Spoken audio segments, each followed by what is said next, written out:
Ok, bon après-midi, bonne journée, bonne soirée à vous tous qui allez nous suivre maintenant sur notre page temps de responsabilisation. Je suis là, votre serviteur, le pasteur Jean-Claude Ndagano, et nous allons petit à petit aller vers la clôture ou la fin de l'année pour les enseignements sur l'école de la foi. Nous sommes à la 36e séance de l'école de la foi et cela va nous conduire le samedi prochain. Le samedi prochain, ce sera la dernière séance pour l'année. Et donc, je voudrais savoir qui est avec nous aujourd'hui alors que nous sommes en train de partager la parole de Dieu. Si vous êtes là déjà, manifestez-vous et nous allons partir ensemble dans ce voyage de l'école de la foi. Nous l'avons commencé depuis le 16 janvier de cette année 2021. Nous sommes en train de parler de la foi. Nous étions vraiment, réellement à l'école de la foi. Et cette école-là, nous sommes en train d'avancer. Nous sommes à la 36e séance de l'année sur l'école de la foi. Et nous rendons grâce à Dieu pour toute personne qui va se joindre à nous. Je salue le serviteur de Dieu, je vois là-bas le pasteur Toto Mounaï, je le vois connecté, que Dieu soit béni. Je crois que Toto Mounaï doit être au Canada si je ne me trompe pas. Je crois qu'il vit au Canada. Il va me corriger si je ne me trompe pas. Est-ce qu'il est à Pretoria ou il est au Canada? Voilà, donc je salue toute personne qui va se joindre à nous maintenant là. Et pendant ce temps, lorsque je permettrai aux gens de pouvoir se joindre à nous, je donne 5 minutes, je vais commencer à partager. Et donc, si tu peux aussi, tu pourrais, comme moi, commencer à partager. Partageons. Faisons-le. Nous allons voir quelques personnes qui vont se joindre à nous parce que nous leur avons envoyé le lien. Et c'est toujours important de pouvoir partager avec les autres pour que ce soit que ce que nous avons reçu gratuitement, que nous puissions aussi le partager gratuitement, comme le dit la parole de Dieu. Je partage dans des groupes, tu peux aussi faire de même. Nous rendons grâce à Dieu pour sa présence au milieu de nous. Nous rendons grâce à Dieu pour sa grâce, la grâce de vie qu'il nous donne. Nous sommes vivants encore aujourd'hui par sa grâce, nous le reconnaissons. Ce n'est par la force de personne, mais ce n'est que par sa grâce. Je salue donc toutes les personnes qui sont là, présentes déjà, et celles qui vont se joindre à nous plus tard. Je dis merci à Dieu pour la vie, le souffle de vie. Et je sais que c'est par sa grâce que je vis encore aujourd'hui. C'est par sa grâce que tu vis. Et tout cela, nous ne pourrons que lui donner gloire. Lui donner gloire. Je vous donne encore quelques 2 minutes. Nous allons encore partager pendant 2 minutes et puis nous allons commencer l'enseignement de cet après-midi. Nous sommes en train de parler de la foi et la patience. Donc, dans notre école de la foi, nous sommes en train de parler de la foi et la patience. Et le samedi, il y a 2 semaines, j'ai parlé de la foi et de la patience. Shalom à Papa Delphin, à Newton Chitenda, qui nous suit à partir de Potchefstroom. Que Dieu te bénisse, Papa Delphin. Il est l'un des réguliers à l'école de la foi. Merci Jésus, merci Seigneur, merci Seigneur. Je vois ma femme qui est déjà connectée, gloire à Jésus. Ma famille est connectée, gloire à Jésus. Donc ma maison ici, les gens sont connectés pour me suivre. Et voilà, Josué a dit, choisissez aujourd'hui qui vous voulez servir. Mais quant à moi et ma maison, nous servirons l'Éternel. C'est la vie chez nous. Nous sommes décidés de servir Dieu en famille. Et donc, tous les miens, ma femme, mes enfants, nous servons le Seigneur ensemble. Et cela est sans doute que normal. Donc, voilà, chers amis. Si vous avez partagé ou si vous avez déjà commencé à identifier les amis qui ne sont pas encore là, faites-le. En principe, le samedi d'aujourd'hui, on ne devait pas avoir le programme. Je devais être en route, en train de partir à Matadi, de Kinshasa vers Matadi. Mais mon programme a complètement changé. Et donc, je suis en Afrique du Sud. Et en étant en Afrique du Sud, je suis en train de faire l'école de la foi. Je partage la parole avec vous. Donc, je disais, le samedi passé, nous avons parlé de la foi et la patience. La foi et la patience. Et donc, j'étais en train de dire le samedi passé que Dieu est patient envers nous. Il attend de nous quelque chose de meilleur parce qu'il nous fait confiance. De la même manière aussi, nous devons être patients envers Dieu et attendre de lui lorsque nous espérons quelque chose de sa part, en lui faisant aussi patience, en lui faisant confiance ou en ayant la foi. Et j'étais en train de dire la foi marche de pair avec la patience. Et nous avons vu trois choses importantes. Nous avions vu trois choses importantes à retenir à propos de la foi et de la patience. Nous avons dit que nous croyons, nous sommes croyants et nous devons donc avoir la foi et la patience. Nous avons dit que nous sommes des gardiens de la parole de Dieu à cause de la foi et de la patience. Et nous sommes dans l'attente de voir le Seigneur agir dans notre vie. Nous conservons notre espérance à cause de la foi et de la patience. Je salue Maman Nadia qui s'est joint à nous aussi. Shalom à toi aussi. Shalom, shalom, shalom. Chers amis, cet après-midi, je voudrais partager avec vous sur le pouvoir de la patience. Alors que je parle de la foi et la patience, je voudrais vous montrer comment puissante est la patience. Comment la patience fonctionne-t-elle dans un pouvoir qui nous permet de pouvoir réaliser et voir des choses avec le Seigneur. Alors, nous allons lire ensemble Jacques chapitre 1, versets 2 à 4. L'épître de Jacques, le chapitre 1er, verset 2e au verset 4e. Il est écrit, mes frères, regardez comme un sujet de joie complète les diverses épreuves auxquelles vous pouvez être exposés, sachant que l'épreuve de votre foi produit la patience, mais il faut que la patience accomplisse parfaitement son œuvre afin que vous soyez parfaits et accomplis sans faillir en rien, sans faillir en rien, sans faillir en rien. C'est important, c'est important. Je vais revenir sur ce verset tout au long de mon enseignement cet après-midi. Je voudrais lire encore Hébreux chapitre 6, versets 12 à 15. Ce sont des versets qui vont actuellement placer un fondement sur l'enseignement que nous voulons donner aujourd'hui. Hébreux chapitre 6, versets 12 à 15, il est écrit, en sorte que, alors je peux commencer au verset 11, il dit, nous désirons que chacun de vous montre le même zèle pour conserver jusqu'à la fin une pleine espérance, en sorte que vous ne vous relâchiez point et que vous imitiez ceux qui, par la foi et la persévérance, héritent des promesses. La fois passée, j'ai dit, quand vous voyez le mot persévérance, vous pouvez le remplacer par le mot patience. La patience est en quelque sorte, c'est exactement la persévérance. Lorsqu'on parle de persévérance, on parle de la qualité qu'a quelqu'un de pouvoir continuer, même s'il y a des obstacles ou des oppositions. Alors que la patience, c'est l'attitude de pouvoir attendre et voir les choses arriver, même si ici il y a des oppositions aussi. Mais avec patience, on fait plus allusion au temps. Il y a aspect temps qui intervient. Quand on est patient par rapport au temps.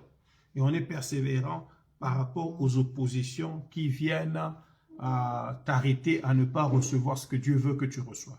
Donc, bien aimé dans le Seigneur, la patience et la persévérance, ici, vous les trouvez comme étant presque le même mot. C'est la fermeté de la foi, la fermeté de la foi. Lorsque nous parlons d'être patient dans la foi, d'être persévérant dans la foi, nous parlons d'une foi qui est ferme. Mais sachez déjà que la foi est une ferme assurance. Elle-même, la foi contient déjà la fermeté. Alors, quand nous parlons de la patience ou la persévérance comme étant, faisant partie de la fermeté de la foi, nous disons que la patience et la persévérance viennent ajouter la fermeté à la foi déjà. qui est déjà une assurance ferme. Donc, la foi ou la patience ou la persévérance amène beaucoup plus de fermeté à notre foi. Beaucoup plus de fermeté à l'assurance ferme que nous avons déjà de l'espérance ou des choses que nous espérons. Donc, la foi, la persévérance, la patience, je l'ai dit le samedi passé, c'était des boosters à ta foi. Ça vient ajouter quelque chose de fort à la foi que tu as. Oh, alléluia. Patience et persévérance. Alors, verset 13, il continue, Hébreux 6, verset 12 à 15, je disais, lorsque Dieu fit la promesse à Abraham, ne pouvant jurer par un plus grand que lui, il jura par lui-même et dit, certainement je te bénirai et je multiplierai ta postérité. Verset 15, c'est ainsi qu'Abraham, ayant persévéré ou ayant patienté, obtint ce qui lui avait été promis. Nous sommes en train de parler du pouvoir de la patience, du pouvoir de la patience. C'est-à-dire, lorsque tu patientes, lorsque tu as cru en Dieu et tu as patienté, tu pourras obtenir ce que Dieu t'a promis. Est-ce que je suis avec moi? Je dis la patience, la patience, la patience. Voyons finalement Hébreux chapitre 10, versets 35 à 36. Hébreux 10, versets 35 à 36. N'abandonnez donc pas votre assurance, n'abandonnez donc pas votre assurance à laquelle est attachée une grande rémunération. À l'assurance est attachée une grande rémunération. C'est ce que la Bible dit. Mais écoutez verset 36, car vous avez besoin de persévérance, vous avez besoin de patience, afin qu'après avoir accompli la volonté de Dieu, vous obteniez ce qui a été promis. Afin qu'après avoir accompli la volonté de Dieu, vous obteniez ce qui vous est promis. Bien aimé, il est important que vous puissiez attacher à votre foi la patience. Il est important que vous puissiez attacher à votre foi la persévérance. Très important, très important. La Bible dit, afin que, après avoir accompli la volonté de Dieu, vous puissiez obtenir ce qui vous a été promis. Qu'est-ce que je suis en train de dire? Il y a une formule que je voudrais donner à chacun d'entre vous aujourd'hui ici. C'est que en faisant la volonté de Dieu et en y ajoutant de la patience, nous recevons l'obtention de nos promesses. Volonté de Dieu, ça fait partie, la foi ça fait partie de la volonté de Dieu. Lorsque tu crois en ce que Dieu a promis, tu crois en sa volonté de faire ce qu'il a promis de faire, tu y ajoutes de la patience. La Bible dit, tu obtiendras. Oh, alléluia, tu vas obtenir ce qui t'est promis. Oh, je parle du pouvoir de la patience et j'ai mentionné 3 versets importants. Jacques chapitre 1, verset 2 à 4. Hébreux chapitre 6, verset 12 à 15. Et Hébreux chapitre 10, 35 à 36. Dans votre temps libre, revenez sur ces textes, lisez-le. Et comprenez ce que le Seigneur veut que vous puissiez maîtriser sur ces choses. Aujourd'hui, je vais parler du pouvoir de la patience comme étant le pouvoir de demeurer saint et surtout constant jusqu'à voir l'accomplissement des promesses de Dieu. Lorsque nous disons que la patience est puissante, la patience a un pouvoir, nous voyons cela en disant, c'est quel pouvoir en fait? C'est le pouvoir de demeurer saint. Saint, S-A-I-N, de demeurer saint. Ce n'est pas ma définition, moi ça vient de Kenneth Copeland. Il dit, c'est le pouvoir de demeurer saint, c'est-à-dire de demeurer faisant du bien, de demeurer craignant le Seigneur, de demeurer marchant avec Dieu. C'est le pouvoir de rester dans la parole de Dieu, mais surtout en demeurant constant jusqu'à voir l'accomplissement de ses promesses. Oh, c'est important qu'en tant qu'enfant de Dieu, nous puissions réaliser que la patience a de la puissance. Et cette patience-là, la puissance de la patience doit fonctionner en nous. Lorsque nous revenons dans Jacques chapitre 1, verset 2 à 4, le verset 3e, il dit, sachant que l'épreuve de votre foi produit la patience. Sachant que l'épreuve de votre foi produit la patience. Il faudrait que ta foi soit éprouvée jusqu'à ce que cette foi-là puisse produire de la patience. L'épreuve de la foi, ce sont toutes les oppositions qui viennent se lever contre ta foi. L'épreuve de la foi, ce sont toutes ces tous ces mouvements qui viennent te dire le contraire de ce que ta foi a déclaré ou croit. Lorsque je crois que je suis en vie, que je vais très bien, que les choses marchent très bien, et que le diable veut me faire croire que les choses ne marchent pas très bien, il vient s'opposer à moi, je m'excuse, il vient s'opposer en moi en amenant des choses qui sont contraires à ce que Dieu veut que je puisse croire. Ça commence à éprouver ma foi. Qu'est-ce qui va arriver?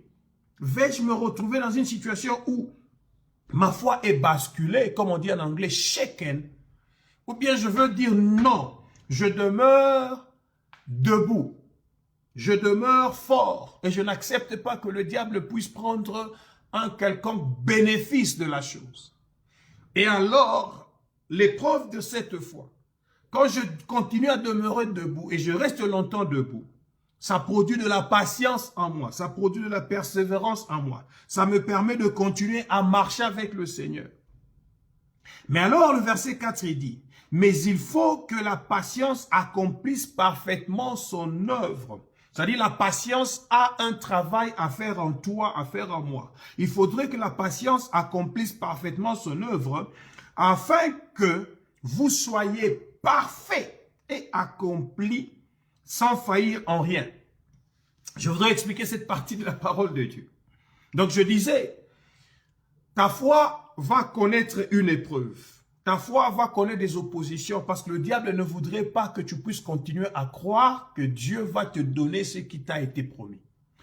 Lorsque je reçois les promesses de Dieu, j'y ajoute ma foi. C'est bon, mais ma foi va être éprouvée. Pendant que ma foi est éprouvée, le diable voudrait que je puisse abandonner la foi. Et comme je refuse d'abandonner la foi, je continue à croire. Il y a production de la patience ou encore de la persévérance. Rappelez-vous, je parlais de la patience et de la persévérance comme étant la même chose. Mais lorsqu'on parle de la persévérance, on insiste sur la qualité d'une personne à continuer à être ou à espérer à marcher malgré les oppositions. Il continue à croire, il continue à avancer. Mais lorsqu'on parle de la patience, c'est maintenant l'attitude de la personne. Et il y a plus un aspect de temps, cela, qui continue à attendre malgré que le temps continue à aller lent. Il espère de voir la réalisation des choses que Dieu a promises. Donc maintenant, ta foi est éprouvée, ça produit la patience. La Bible dit maintenant, ça c'est le pasteur Jacques qui dit, il faut maintenant que la patience puisse accomplir parfaitement son œuvre en toi. Que la patience puisse accomplir parfaitement son œuvre. Quelle est l'œuvre de la patience? La patience va te permettre à continuer à attendre l'accomplissement. Voilà pourquoi il dit, afin que vous soyez parfaits et accomplis. Parfait, le mot parfait et accompli ici, c'est le mot qui a été utilisé, le mot intègre en hébreu, qui a été utilisé pour Noé dans Genèse chapitre 6, verset 9. Lorsqu'on présentait Noé qu'il était un homme juste et intègre, et il marchait avec Dieu. Donc ici, on en est en train de dire, la patience va te permettre d'acquérir la qualité ou le caractère qui va te permettre à marcher avec Dieu jusqu'à la fin. Alléluia. Donc, la foi qui connaît l'épreuve, la foi qui est éprouvée, vient produire une substance qu'on appelle la patience. Maintenant, la patience te permet à pouvoir forger en toi le caractère ou encore la personnalité qui fera de toi de marcher avec Dieu jusqu'à la fin. Lorsqu'on définit la vie de Jésus, je vais y arriver quelque part, on montre Jésus qu'il a été patient et persévérant. Il avait cette qualité de pouvoir marcher avec Dieu, de ne pas abandonner. Ça marche parce qu'il voyait beaucoup plus le prix à remporter à la fin. Donc, le pouvoir de la foi ici, comme je le disais, c'est le pouvoir de demeurer saint, de continuer à marcher avec Dieu et rester constant dans sa marche avec Dieu jusqu'à voir l'accomplissement des promesses de Dieu. Oh, alléluia! Et toi avec moi, il est écrit dans 2 Thessaloniciens, chapitre 1er, écoutez ceci. 2 Thessaloniciens, chapitre 1, le verset 4. Il dit, Paul parle aux Thessaloniciens, il dit, aussi glorifions-nous de vous dans les églises de Dieu à cause de votre patience, votre persévérance et de votre foi. Paul dit, moi, Paul, votre Père, je me glorifie de vous dans toutes les autres églises de Dieu à cause de deux choses que vous avez montrées. Votre foi et votre persévérance au milieu de toutes vos persécutions et des afflictions que vous avez à supporter. Alléluia. Quand il y a eu des oppositions, quand il y a eu des afflictions, quand il y a eu des choses qui ont tenté d'arrêter votre marche, vous n'avez pas arrêté cela. Pourquoi? Parce que vous aviez de la foi qui est couplée à la patience. Parce que vous avez démontré le pouvoir de la patience. La foi en fait, et foi lorsqu'elle a de la patience. Parce que la foi, c'est maintenant. Tu espères à recevoir les choses maintenant, mais deux fois les choses n'arrivent pas maintenant. Si ça n'arrive pas maintenant, vas-tu abandonner ou vas-tu continuer à espérer, continuer à attendre? Donc si tu n'abandonnes pas, c'est que Dieu est encore avec toi. Et plutôt si tu n'abandonnes pas, tu es en train de montrer que tu as de la patience, tu as de la persévérance. Et cela va faire de toi, oh alléluia, un homme de foi qui a le pouvoir de la patience. Alors, lorsque vous voyez les Thessaloniciens ici, le Seigneur, Paul est en train de se glorifier à cause de la patience, de leur patience et de leur foi au milieu des oppositions. Mais le verset 3e, écoutez ce qu'il était en train de dire. Il dit, nous devons, frères, rendre continuellement grâce à Dieu, à votre sujet, comme cela est juste. Pourquoi? Parce que votre foi fait de grands progrès. Parce que votre foi fait de grands progrès. Oh, alléluia. Paul parle de la foi des Thessaloniciens comme étant une foi qui fait de grands progrès. Et après cela, il se glorifie de leur foi en déterminant et en disant qu'ils ont démontré qu'ils avaient de la foi et de la patience par rapport aux oppositions, aux persécutions, aux afflictions connues. Oh, je vais dire à quelqu'un ceci. La foi qui fait de grands progrès, c'est la foi qui est couplée de patience. La foi qui fait de grands progrès, c'est la foi qui a de la patience jusqu'à attendre l'accomplissement des promesses de Dieu. Oh, alléluia. Il y a beaucoup de gens qui ont cru, mais qui ont manqué d'être patients jusqu'à voir l'accomplissement des promesses. Et le samedi passé, ou il y a 2 semaines, je vous ai donné l'exemple d'Abraham, notre père de la foi, qui a cru, mais dont à un moment donné, dont la foi a manqué de la patience, parce qu'il a même accepté la proposition de sa femme de pouvoir avoir un autre enfant, alors qu'ils attendaient Isaac. Bien aimé dans le Seigneur, c'est un piège qui attend tout celui qui croit. Alors si Abraham a succombé à cela, cela ne veut pas dire que toi, tu vas succomber à cela. Parce que notre modèle à nous, ce n'est pas Abraham. Notre modèle à nous, par excellence, c'est Jésus-Christ. Jésus n'a pas succombé dans sa patience. Jésus a continué à marcher avec le Seigneur dans sa foi sans succomber. Oh, alléluia. Oh, alléluia. Je rends grâce à Dieu, bien-aimé dans le Seigneur. Parce que tout bon serviteur de Jésus-Christ doit rechercher toujours la foi qui est couplé à la patience. Ne recherche pas seulement la foi pour être un bon serviteur de Dieu. Trouve la foi, mais couple ta foi à la patience. 1 Timothée chapitre 6, versets 11 à 13. Paul parlant à son fils Timothée. Écoutez ceci, ce qu'il dit. 1 Timothée chapitre 6, versets 11 à 13. Il dit, pour toi, homme de Dieu, fuis ces choses. De quelles choses il était en train de parler? Il avertissait son fils Timothée des gens qui cherchent à s'enrichir, qui ont l'amour de l'argent, qui devient une racine de tous les maux. Alors il disait, toi en tant que serviteur de Dieu, évite toutes ces choses, c'est-à-dire l'amour de l'argent, racine de tous ces maux, fuis ces maux, fuis ces choses. Il dit, fuis ces choses, mais recherche la justice, la piété, l'amour, la foi, la patience, la douceur. Paul dit que tout serviteur de Dieu, tout bon serviteur de Dieu, tout bon disciple de Jésus-Christ doit rechercher dans sa vie à ajouter des qualités et des vertus, parmi lesquelles la foi qui est couplée à la patience. Il faut ajouter la foi, il faut ajouter la patience. Au verset 12, il continue à dire, combat le beau combat de la foi, saisis la vie éternelle à laquelle tu as été appelé et pour laquelle tu as fait une bonne confession en présence d'un grand nombre de témoins. Verset 13, je te recommande devant Dieu qui fait la vie, qui donne la vie à toutes choses, et devant Jésus-Christ qui fit une belle confession devant Ponce Pilate. Bien-aimé le Seigneur, il est important que nous puissions retenir ici. Comme je disais, la foi doit se faire accompagner de la patience. Le pouvoir de la patience, c'est une fois de plus, comme je l'ai dit, le pouvoir de pouvoir demeurer saint, rester marchant avec le Seigneur et surtout constant jusqu'à voir l'accomplissement des promesses de Dieu s'accomplir dans ta vie. Il est important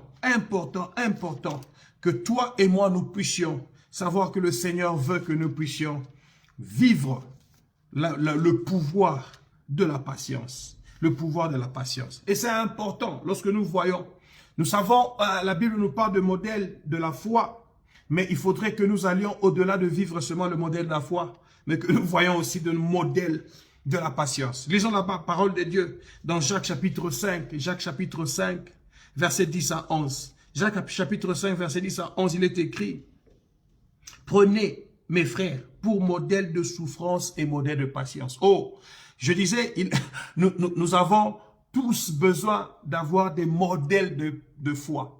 Des modèles de foi. Je voudrais imiter la foi d'Abraham. Je voudrais imiter la foi de celui-ci. Je voudrais imiter la foi de celle-là. Mais est-ce que je peux aussi imiter les souffrances de telle personne et la patience de telle personne? Ici, Jacques dit, prenez mes frères pour modèle de souffrance et de patience, les prophètes qui ont parlé au nom du Seigneur. Il y a eu des prophètes qui ont parlé au nom du Seigneur, qui, en étant prophètes du Seigneur, ils ont marché dans la patience au milieu de souffrances. Les souffrances étaient dures, ils n'ont pas abandonné la foi. Les souffrances étaient telles qu'elles étaient en train de s'opposer à leur foi. Mais ces prophètes n'ont pas abandonné la foi. Pourquoi? Parce qu'ils avaient la foi et ils ont demeuré patients. Et alors la Bible de nous dire de prendre ces prophètes pour modèle. Verset 11, il dit, voici, nous disons bienheureux ceux qui ont souffert patiemment. Ceux qui ont souffert patiemment. Es-tu prêt à souffrir patiemment? Es-tu prêt à accepter de continuer à demeurer constant et sain pendant que tu es en train de souffrir? Es-tu prêt à continuer à marcher, à espérer de la part du Seigneur alors que les choses semblent ne pas marcher? Je crois en Dieu. Je crois que Dieu est capable de faire ces choses pour moi. Mais ces choses ne marchent pas pendant ce temps. Alors que je crois, c'est la souffrance qui est en train de venir. Et la Bible ne parle pas seulement de la souffrance, mais des souffrances. Oh, bien-aimé dans le Seigneur, j'étais en train de dire, je crois la semaine passée à la borne Cape Town, où nous étions en train d'enseigner, je disais aujourd'hui, comprendre ou avoir l'intelligence des temps, c'est comprendre, être prêt à appliquer la parole de Dieu dans nos vies. Être prêt à appliquer la parole de Dieu dans nos vies par rapport au temps dans lequel nous vivons. Et malheureusement, l'Église a été mal préparée parce que l'Église a été enseignée à la gloire, les bénédictions, les choses terrestres, oubliant que ces choses, il y en a de ces choses qui doivent se passer par la souffrance. La vie éternelle, c'est la vie de gloire. Mais pour y arriver, il y a la croix à porter. Es-tu prêt à porter ta croix pour suivre Jésus afin d'avoir cette vie éternelle? Mais malheureusement, l'Église n'a pas été préparée à cela. Voilà pourquoi lorsque les choses deviennent dures, difficiles, beaucoup de chrétiens abandonnent facilement la foi. Alors que ici, la Bible nous dit, nous devons avoir pour modèle de patience et de souffrance les prophètes qui ont pardonné du Seigneur. Voici, nous disons bienheureux ceux qui ont souffert patiemment. Ils ont souffert dans la patience. Pendant qu'ils souffraient, ils ne pleuraient pas. Pendant qu'ils souffraient, ils continuaient à demeurer patients avec le Seigneur. Comme Job qui a souffert, mais qui a continué à demeurer persévérant dans sa marche avec Dieu. Même quand lorsque sa femme lui a dit d'abandonner la foi, de maudire Dieu et de mourir, il a dit à quoi cela servirait-il? Parce qu'il voulait demeurer patient et persévérant à servir le Seigneur. La foi avec la patience. Et la Bible continue à nous dire, vous avez entendu parler de la patience de Job et vous avez vu la fin que le Seigneur lui accorda. Car le Seigneur est plein de miséricorde et il est plein de compassion. Vous avez entendu parler de la souffrance ou de la patience de Job. Quelle était la patience de Job? La Bible dit dans Job chapitre 1 verset 22, malgré toutes ces choses, Job ne pécha point. C'est-à-dire malgré qu'il ait perdu ses enfants en un jour, il a perdu tous ses biens. Et que sa femme lui disait, mais ce Dieu ici, maudis-le seulement et meurt. La Bible dit, Job a refusé de pouvoir abandonner sa foi. En tout cela, il n'a pas péché. La plupart des fois, nous abandonnons notre foi lorsque les souffrances viennent à nous dépasser et nous nous disons, Dieu nous a abandonnés. Non, Dieu ne t'a pas abandonné. Ta foi est en train d'être éprouvée afin qu'elle puisse produire la patience. Mais il faut encore que ta patience puisse produire toute son œuvre afin que tu sois déclaré parfait et accompli sans faillir en rien. Sans faillir en rien ici veut dire ne manquant de rien. Tu ne manqueras de rien simplement si tu acceptes de laisser ta foi être éprouvée, d'accepter d'aller au travers des souffrances et des difficultés, mais demeurant patient, marchant avec le Seigneur jusqu'à ce que tu puisses voir aussi la bénédiction ou la fin que le Seigneur a accordée à Job. Quelle était la fin? La Bible dit Job a été béni et doublement il a été restauré dans tous ses biens. Il a eu double de ce qu'il avait avant qu'il ne puisse perdre tout. Bien-aimé le Seigneur, le double ou encore des bénédictions de multiplication sont réservées à des personnes qui ont la foi. Mais la foi avec persévérance, la foi avec patience. Je suis en train de t'inviter à comprendre le pouvoir de la patience. La patience produira pour toi des résultats grands dans ta vie de foi lorsque tu te seras contenu à ne pas abandonner la foi, mais à demeurer patient et à marcher avec lui. Prenons pour modèle de souffrance et de patience ces prophètes qui ont marché avec le Seigneur sans avoir bronché malgré les souffrances qui sont arrivées dans leur vie. Je voudrais lire avec vous encore Hébreux chapitre 12, versets 1 à 3, pour voir ce qui est arrivé à Jésus lui-même. Hébreux chapitre 12, versets 1 à 3, pouvoir de la patience. Verset 1 à 2, nous le savons tous, donc nous donc aussi, puisque nous sommes environnés d'une si grande nuée de témoins, rejetons tout fardeau et le péché qui nous enveloppe si facilement et courons avec patience dans la carrière qui nous est ouverte. Ayant le regard sur Jésus qui suscite la foi et l'amène à la perfection, en échange de la joie qui lui était réservée, il a souffert la croix, méprisé l'ignominie, c'est assis à la droite du trône de Dieu. La Bible parle ici de Jésus qui a souffert la croix. Jésus avait la foi que lorsqu'il allait mourir sur la croix, toi et moi nous serions sauvés. Mais pour arriver au point final, il a dû souffrir la croix. Et je voudrais dire ceci à toi. Si tu veux avoir Jésus pour modèle, copie aussi les souffrances de Jésus. Il dit lui-même que celui qui veut marcher, qui veut le suivre, qui puisse porter sa croix, comme lui l'a porté la sienne. Donc, bien-aimé le Seigneur, je t'invite, si tu veux avoir les résultats de la gloire qui a été donnée à Jésus, parce qu'il a dit, il est écrit qu'il s'est assis à la droite du trône de Dieu.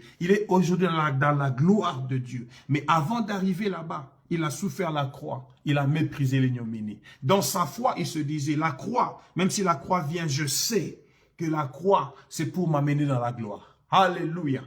La patience dans la souffrance. Souffrir patiemment comme nous avons dit. Au verset 3e, il est écrit, considérez en effet celui qui a supporté contre sa personne une telle opposition de la part des pécheurs, afin que vous ne vous lassiez point l'âme découragée. Afin que vous ne vous lassiez point l'âme découragée. Quand on est patient, on a la foi, on ne se lasse pas, on ne laisse pas son âme se décourager. Ton âme va se décourager lorsque ta foi n'a pas de patience. Mais lorsque tu as de la foi à laquelle est couplée de la patience, tu ne te décourageras jamais. Tu continueras à marcher. Tu ne te lasseras pas, tu ne te fatigueras pas. Parce que tu sais que les promesses du Seigneur vont être accomplies et tu verras les résultats de la part de Dieu. Oh, alléluia. Je suis en train de parler du pouvoir de la patience. Et point numéro 1, je disais, c'est le pouvoir de demeurer saint et constant jusqu'à voir l'accomplissement de promesses. Deuxièmement, je vais te dire ceci et je vais terminer par là. Il est vital de prier et de faire voir de la patience pour voir des résultats escomptés ou des résultats attendus. Je parle maintenant de la patience lorsque tu as prié avec foi. Plusieurs fois, il nous arrive de prier et après que j'ai prié, je ne vois pas encore le résultat. La question est de savoir maintenant, dois-je continuer à prier pour demander la même chose ou je dois seulement croire que j'ai reçu la chose et que je ne peux plus demander? Lisons la parole de Dieu. Lisons la parole de Dieu. Marc chapitre 11, verset 24. Je crois que nous aurons la réponse à la question que je viens de poser maintenant. Devrons-nous continuer à prier, demander la même chose parce que nous l'avons demandé, nous n'avons pas encore vu le résultat de cela, ou nous devons seulement croire que nous avons demandé et nous verrons les résultats et nous ne devrons plus demander la chose. Jésus a dit dans Marc chapitre 11 verset 24, c'est pourquoi je vous le dis, tout ce que vous demanderez en priant, tout ce que vous demanderez en priant. Il dit quoi? Croyez que vous l'avez reçu et vous le verrez s'accomplir. Jésus a dit tout ce que vous demanderez en priant. Il n'a pas dit en priant 2 fois, en priant 5 fois, en priant 10 fois. Il a dit tout ce que vous demanderez en priant. C'est-à-dire quand je demande et que j'ai prié, quand je demande en priant, je dois croire que j'ai reçu cela. Et alors il dit, vous devez croire que vous l'avez reçu, donc vous avez déjà eu cela, mais aussi vous verrez cela s'accomplir. Donc 2 fois je prie maintenant. Quand je prie maintenant, pas 2 fois, quand je prie maintenant, je dois être prêt à me dire, Amen Seigneur, je reçois cela. Mais quand je finis de prier, si je n'ai toujours pas ce pourquoi j'ai prié, je dois continuer à demeurer patient jusqu'à voir cela s'accomplir. Et maintenant dans ma patience, est-ce que je dois continuer à dire, Seigneur, donne-moi la guérison, donne-moi la guérison, donne-moi la guérison, alors qu'il avait déjà donné la guérison. Si je continue à demander la guérison qui m'a déjà été donnée, je suis en train de montrer à Dieu mon impatience. Je suis en train de lui prouver combien impatient je suis. C'est-à-dire, le même verset dans Matthieu chapitre 22, verset 22, il dit, tout ce que vous demanderez avec foi, en priant, vous l'avez déjà reçu. Donc, il est question que tu puisses demander avec foi. Mais, en attendant la réponse ou le résultat de ta prière, tu dois avoir de la patience ou de la persévérance pour ne pas abandonner et dire, oh merci Jésus parce que la guérison m'a déjà été donnée. Je continue à marcher dans la peine, dans la douleur, mais je dis merci Seigneur parce que la guérison m'a été donnée. Pourquoi? Parce que j'ai demandé avec foi. Et en demandant avec foi, Jésus m'a promis que j'ai déjà reçu cela et que je verrai cela s'accomplir. Le temps de la demande avec le temps de la réception n'est pas le même temps, parce que 2 fois je peux demander maintenant recevoir maintenant, c'est bon.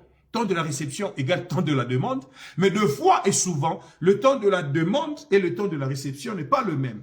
Donc maintenant, entre le temps de la demande et le temps de la réception, ce qui va me lier ou me garder pendant ce temps-là, c'est ma patience, c'est ma persévérance. Donc j'ai prié avec foi.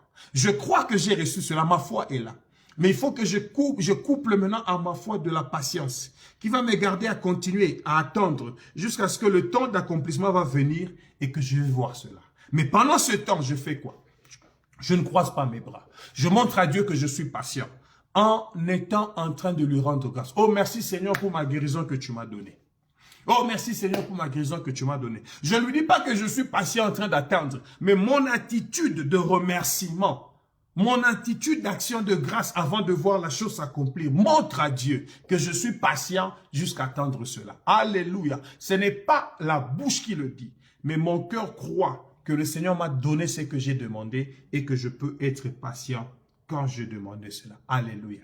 Donc j'étais en train de dire, il est d'une vitale importance de pouvoir prier et après cela, de pouvoir être patient jusqu'à voir des résultats être escomptés. Donc la patience est aussi capable de pouvoir produire pour toi les résultats de tes prières lorsque tu continues à attendre dans la patience. Bien-aimé le Seigneur, voilà aujourd'hui ce que je voudrais partager avec vous sur le pouvoir de la patience. Rappelez-vous, premièrement, c'est le pouvoir de pouvoir demeurer sain et constant jusqu'à voir l'accomplissement des promesses. Et deuxièmement, nous avons vu la patience, le pouvoir de la patience dans la prière. Lorsque tu as prié, prie avec foi. Mais après cela, continue à attendre l'accomplissement des promesses de Dieu ou de la prière que tu as faite. Parce qu'il a promis que ce que tu as demandé, tu le verras. Si tu as demandé cela par la foi, tu peux espérer que tu as déjà reçu cela et tu verras cela s'accomplir. Il a dit, croyez que vous l'avez reçu. C'est-à-dire, vous l'avez reçu lorsque vous avez demandé. Et vous verrez cela s'accomplir quand? Dans le temps que lui-même s'est décidé de pouvoir faire accomplir cela. Es-tu prêt à prier maintenant et à croire que tu as reçu cela? Mais maintenant, à demander la patience pour attendre jusqu'à voir l'accomplissement de cela. Es-tu prêt? Es-tu prête? C'est là la question que je te pose maintenant. Parce que nous allons prier maintenant. Je veux prier pour toi avec foi. par rapport aux besoins que toi, tu présentes devant le Seigneur. Je ne connais pas ton cœur, Dieu connaît ton cœur. Il y a une demande, il y a une requête, il y a quelque chose que tu espères recevoir de la part du Seigneur. Moi, je veux prier pour toi avec ma foi. Tu mets aussi ta foi. Nous croyons que nous allons recevoir cela maintenant. Maintenant, l'accomplissement va arriver. Il faudrait que tu aies de la patience pour attendre cela. Tu as reçu cela maintenant et tu verras ça s'accomplir. Père très saint, je te bénis au nom de Jésus-Christ pour cette parole que nous avons partagée. Nous avons parlé à ton peuple et ton peuple a entendu la parole. Je prie au nom de Jésus que nous puissions expérimenter les choses que tu nous as dites. La patience est puissante jusqu'à nous voir recevoir ce que nous avons espéré recevoir de Dieu après que nous ayons appliqué notre foi. La patience est encore d'une vitale importance lorsque nous avons prié encore maintenant afin de croire dans la foi que nous avons reçu tout ce que nous avons demandé, mais que nous verrons cela s'accomplir.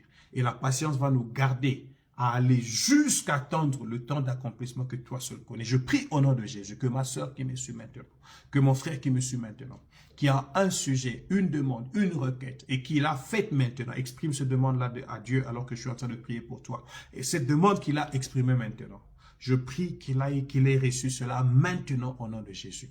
Et nous te promettons de te donner toute la gloire lorsque l'accomplissement viendra. Voilà pourquoi je prie pour mon frère et pour ma soeur et pour moi-même, que nous puissions demeurer persévérants et patients jusqu'à voir l'accomplissement de nos prières. Au nom de Jésus, nous avons ainsi prié et nous disons Amen. Que mon Dieu vous bénisse abondamment. Nous nous retrouvons samedi prochain, même heure, au même endroit, pour venir conclure avec cet enseignement. Et ça va être certainement notre dernière séance de l'année pour l'année 2021. Nous nous retrouverons en 2022 pour notre école au temps de la responsabilisation. Que le Seigneur vous bénisse. Je souhaite qu'on se voie ensemble encore samedi prochain. Et tous ensemble, nous allons partager des moments merveilleux. Si on était ensemble, on pouvait avoir un agapé ensemble, manger, partager quelque chose à boire et à manger. Mais on peut le faire même en ligne, que nous puissions partager quelque chose pour célébrer le Seigneur pour cette année de l'école de la foi. Et si le Seigneur te met à cœur de pouvoir partager quelque chose avec l'homme de Dieu qui partage avec vous la parole de Dieu, partagez avec lui les bonnes choses que vous pouvez faire et que le Seigneur puisse vous bénir parce qu'il accomplit sa parole en bénissant ses enfants qui font de la volonté de Dieu, couplés de la patience et qui voient leurs promesses être accomplies. Que Dieu vous bénisse. Bye bye. Samedi prochain.